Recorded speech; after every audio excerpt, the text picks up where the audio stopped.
Okay, welcome back from the break, folks. I'll be back tomorrow, but just had a quick 8.1 lesson to go through here for you. And you can work on this today and then questions tomorrow. And so this is it. This is our last unit. So if you want to start a new folder on Notability, this is Chapter 8, Unit 8. And this is applications of the integral, applications of integration. So the first thing we want to talk about is the mean value theorem for integrals. So before we talk about that, let's remind ourselves what the mean value theorem was for derivatives.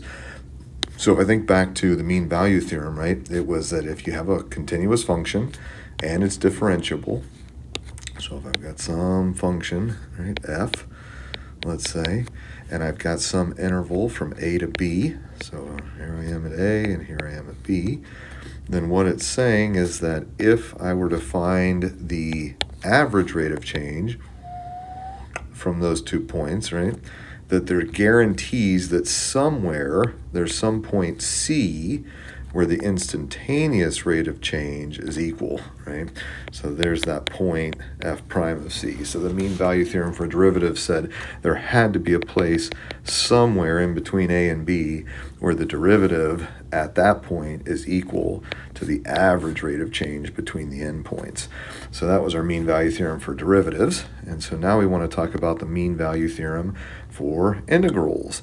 So what this is saying is, so now if f is continuous, then there exists a number c on the interval such that the integral, right, so that's the area, right, is equal to f of c times b minus a.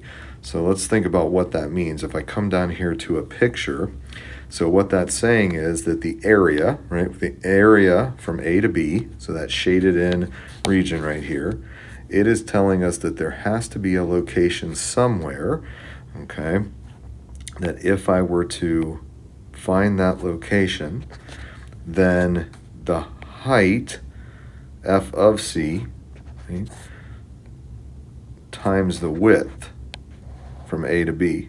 So if here's a and here's b, right, that there has to be a point c such that the width a, b minus a, or a minus b, b minus a, times the height at that point, the area of that rectangle is equal to the area of the shaded region. So it's basically just guaranteeing that there's a spot somewhere. So right over here then we see that, right? That there has to be a location where the height of that rectangle and the width of the rectangle, when I multiply them, I get an area, right, that's the same. So that's what it's saying for us, okay?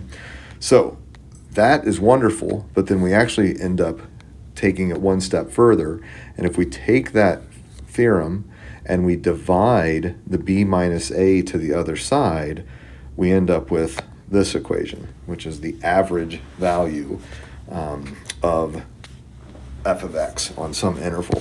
So it's basically saying if I want to know the average value of the function on an interval, then I can take the integral on that interval and multiply by 1 over b minus a, because that's going to equal f of c, right? So if I solve that, and f of c is that average value then, okay?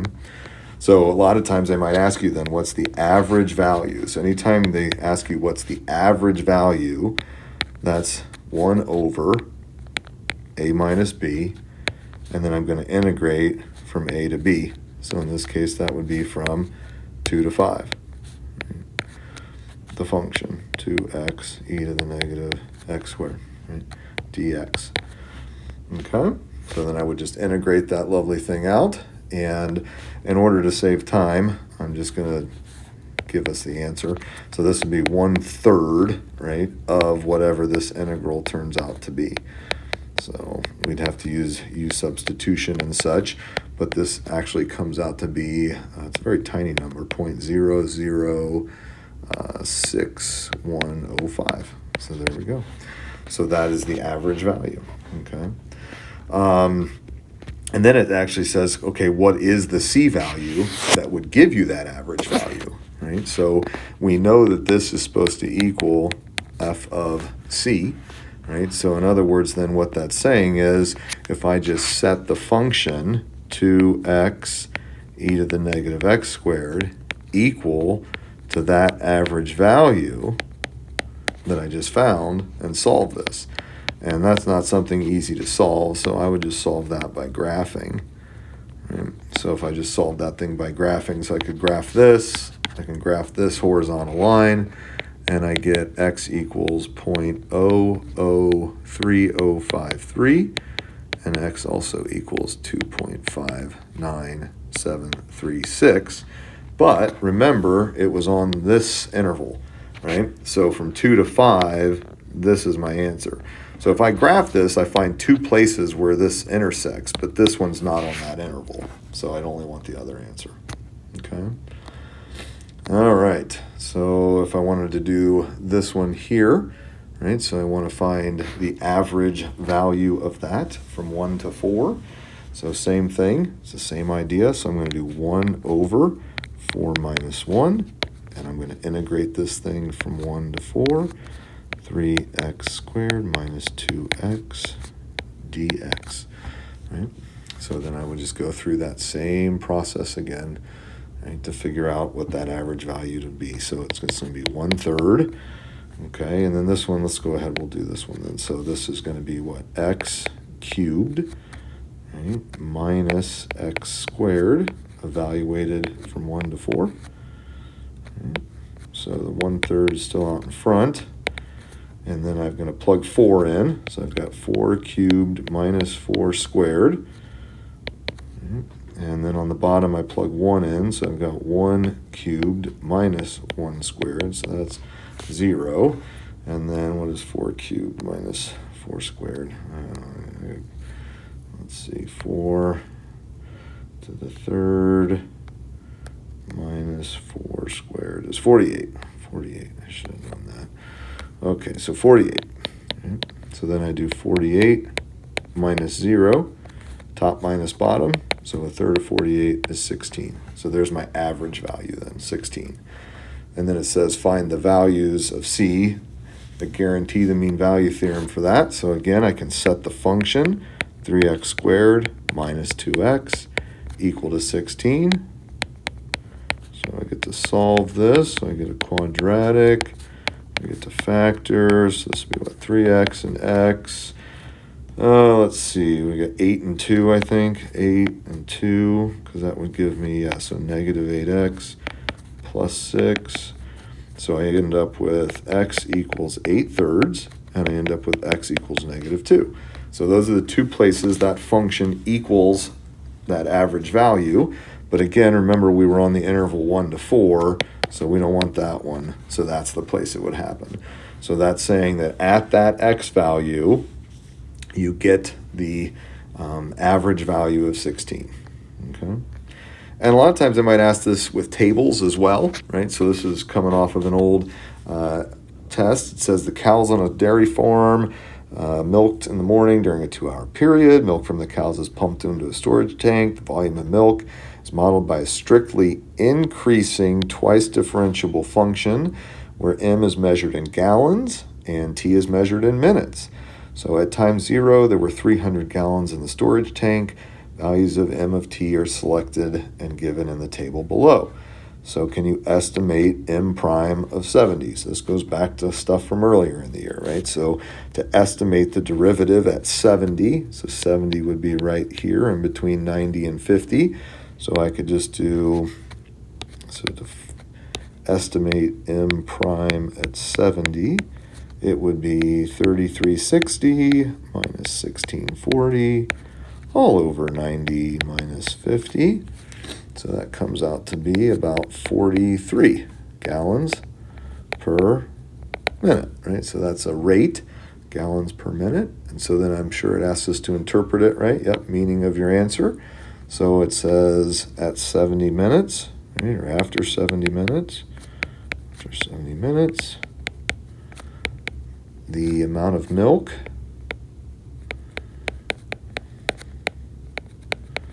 in the tank is increasing, because that's positive. Plus we knew it was strictly increasing. They told us that. Increasing at a rate of 43 gallons per minute. Right? So that's old stuff, right? That's way back in like chapter 4. And now we want to use this idea with integrals. So it says use the data in the table to evaluate the integral of m prime from 0 to 120. So we know that the integral of m prime, right, is just m. Right? The integral of the derivative is the function m evaluated from 0 to 120. So that means if I find m of 120 and subtract m of 0, right? So that would give me 4250 from my table minus 300, so 3,950 gallons. Right? So that means that over the 120 minutes, 3,950 gallons of milk have been added. There we go. Okay. Oh, and then we get a right Riemann sum. Oh, how fun. Okay, so we haven't done one of those in a while, right? So it says use a right Riemann sum and then approximate 1/120th. So this, if you look, that's that average value, right? So when we see that 1/120th out in front, that's tipping us off to the talking about this new idea of the average value, okay?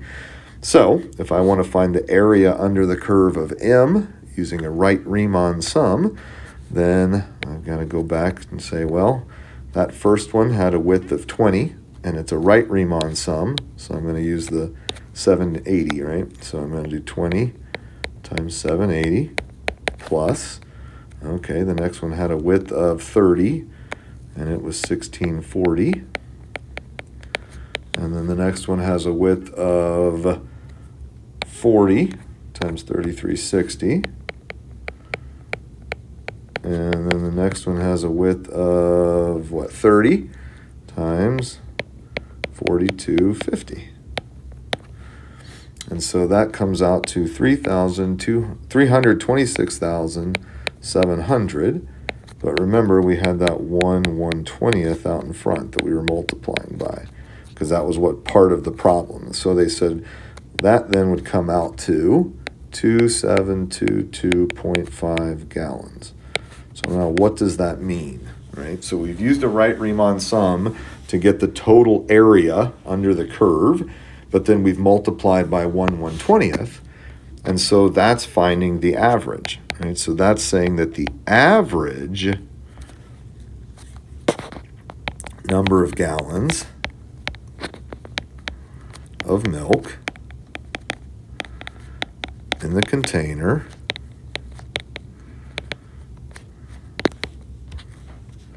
over the 120 minutes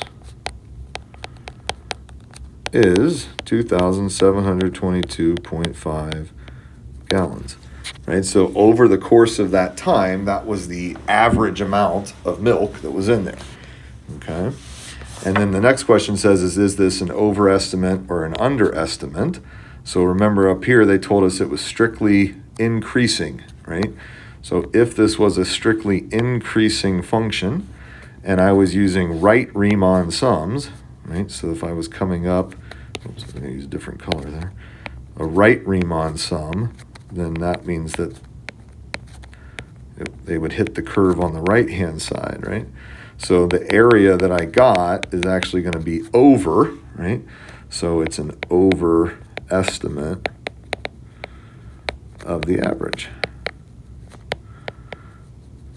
since m of t is increasing on the interval.